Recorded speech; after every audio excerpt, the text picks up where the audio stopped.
The Raimi Army. Marvel Spider-Man 2. All right, fall off, guys. They got the message.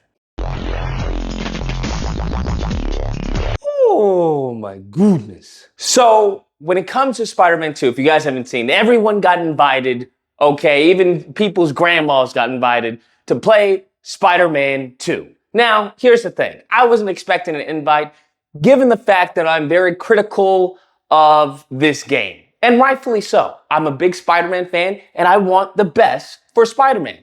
Where you have other, content creators, I'm not going to mention any names, okay, I'm not trying to start any beef, but you have other people who are just like, oh, this is the greatest thing ever, oh, it's awesome, everything they show is amazing, this is the greatest thing ever. I'm just not that person as I've gotten older, I'm not that guy. Nevertheless, I have seen a bunch of footage, I've seen a bunch of interviews, I've seen, bunch of videos, bunch of gameplay, I've read a bunch of content, and I'm going to go over the good, the bad, and the ugly of Spider-Man 2 as of what we have right now. Starting off with the good. When it comes to the good, there is a lot of good. We have to be honest, all right? There is a lot of good with the game. First and foremost, we have web wings. We got to see a lot of content regarding the web wings. The web wings look amazing. They look fun to play. We have enemy variety.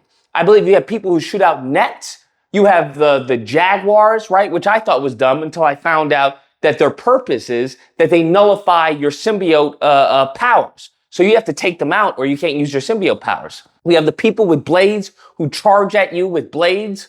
You have that in addition with people with shields. You have the snipers. So there's a lot more enemies in this game, which is a good thing. Hopefully there's more that we haven't even seen, which would be even a bigger blessing.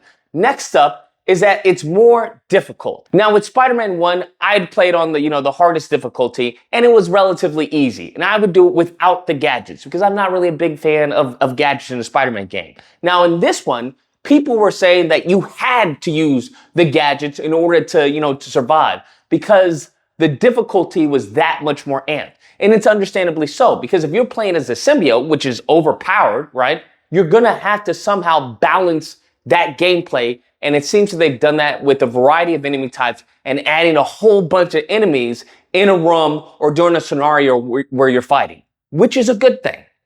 A fan favorite that we were all asking for were loop-de-loops. Now, I know Evan Flarka put out a video saying that there was no, loop-de-loops, and it was corrected online.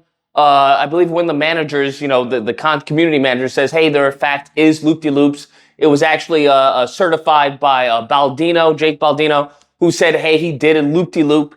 And in a sense, Evan is right, in a sense. Given the fact that when we think about loop-de-loops, we think about Spider-Man 2, which is more of a physics-based game, right? You shoot out a web based off of the trajectory and the speed you're falling or where you're going, you're gonna go along that path. And if you're going fast enough, if you hold on, you'll do a loop-de-loop. As opposed to this, which it seems to be a little more automated, whereas if you dive, and if you shoot out a web line, you'll go and do an automated loop-de-loop, as opposed to Spider-Man 2 where it was just you. This one, it's a little more on rails, but they're giving what fans want within the restriction of the system and the gameplay mechanics that they've designed. So you gotta give them credit for that. And the last few things, we have fall damage. Apparently they had in the settings where you have fall damage, you can turn it off or turn it on. And one of the other big mechanics was a parry mechanic, where there are going to be certain attacks where you're not going to be able to dodge. You're not going to be able to, I guess you can't block anyway, but you're going to have to parry the attack in order to beat the attack, right? You're going to have to parry the attack in order to fight back. If not, you're going to get damage. Now, I would like to see more of that mechanic because that seems to be the biggest mechanic when it comes to the combat. I would like to see a bigger deep dive into the parry mechanic and see how often it's used in the game. But overall, there seems to be a lot of new content in this game. When it comes to graphics, I don't even need to say anything about the graphics. The graphics look amazing. The fact that you can pinpoint anywhere on the map and it'll automatically, instantaneously drop you there in a web suit, or you can switch from Miles to Peter. I mean, you can only achieve that with the PS5, all right? It just is what it is. All the Xbox, they're salty. over the glorious gameplay that they saw, and they're just butthurt. But these are certain things that you can really see was limited by the PS4. But I understand because they wanted everyone to experience Spider-Man. Now with Spider-Man 2, it's like, hey, if you don't have a PS5 by now, pimpin', I don't know what to tell you. Now we get to the bad. And yes, I don't know what to tell you. There is some bad. And one of the biggest complaints that I would have about the game is that, as GameSpot said, it's more of the same. Now, that's not necessarily a bad thing. It could be a good thing if you really enjoyed Spider-Man 1. But in addition to that, it's a bad thing for me because I was expecting them to go a different direction. For example, they still have the magnetic buffer between you and the ground. I don't like that. Okay, I think when they showed that in the cutscene in Spider-Man 1, where he put his hand on the ground as he was swinging, I wanted to be able to do that in Spider-Man 2. That's something that I wanted to be able to do. I think when it came to grinding, cool stuff that they showed in the cutscene, you weren't able to do in the actual game, which is why it's like, yo, why even put that in the cutscene? These are certain things that seem to be feasible in gameplay, right, and achievable that we can't do. I don't like that. I think that's bad. Another thing is there's a lot of retread ground. And you know what? When I don't have an issue when it comes to quick time events and stuff like that, as long as they're done good, right? If they're done well and it's not repetitive. It's as simple as that. Other people may not like quick time events. I don't mind them because quick time events for me are certain segments of the game where you are doing something that is completely outside of the game mechanics, okay, of the game, completely outside of it.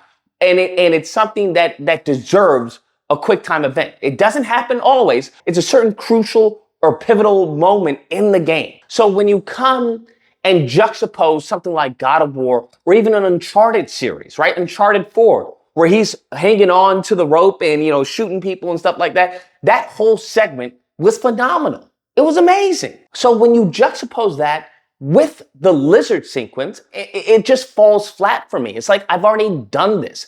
There's nothing for me to experience here. Okay? There's really not. All I'm doing is pushing a button. It's the same sequence, except just going up a building. It just is what it is. Like in the water sequence, that's not big to me because I'm just going back and forth. There's no interaction with the game, right? There's no reason to be focused on the game aside from maybe pushing, dodge when the lizard comes out from the water. That same sequence, it's the same thing, him going up the building. You're just pressing dodge to dodge a car. There is no compounded action onto the game as seen in Uncharted 4, right? You're climbing, but you're also shooting, right? In addition to that, you're trying to dodge, the environment as you're holding on to the car. I think they can execute that with certain segments like that, right? With this big, nice, little segment piece, they could have had maybe you have to save people who are, caught in the building that are falling out or are being attacked by the lizard. Or you have to, maybe web up a window so that the helicopter doesn't shoot that window or something like that. Something that it's multifaceted so that I'm not just, it's cool spectacle when you see it. It's like, oh, I'm going up a building. But gameplay wise, you're really just you're just dodging. You don't even have to go left and right. Even with Spider-Man 2, if you guys remember Spider-Man 2 Electro, if I'm not mistaken, right? When he's crawling up the building, you have to dodge, right? Dodge because the helicopter is shooting windows. So the spider sense goes off and it shows you where the windows are going to be shot and you have to go around it as you're climbing up the building. So there's just certain segments like that I think can be improved instead of just, mundane, just dodge, dodge, dodge. Cause I'm like, this is an amazing piece. Like take it to, 10x it, bruh. Take it to that next level. And I think that's honestly where it cripples Insomniac as a developer. Because I feel they do a good job, but they don't take it that extra 10 or 20%. They don't really squeeze everything they have out of their team. Or maybe their team is just, is just like, hey, the fans will like this. It's good, right? It's good enough. Let's put it out there and stop complaining. And I don't think you see that from, let's say, a Grand Theft Auto, right? You won't see that because they go above and beyond. You won't see that from, Sony Santa Monica because they go above and beyond. You won't see that from a Naughty Dog because because they go above and beyond. And that's what I want of Insomniac. That's what I want for Spider-Man. I want a segment like the Uncharted 4 where he's climbing and it's just memorable, right? You just constantly, everyone who's played that game, if you're a gamer, you know what I'm talking about. Whereas you're climbing, you're shooting, you jump off, and you're jumping off into another car. I want a segment like that. If you're gonna do these amazing big, segment pieces, give me something up to that caliber. Because if it's not up to that caliber, I'm sorry. I'm not gonna be impressed. It may be fun, it may be cool, but it's not anything noteworthy. I want a Spider-Man game that is noteworthy. And I think everyone else is just okay with mediocrity.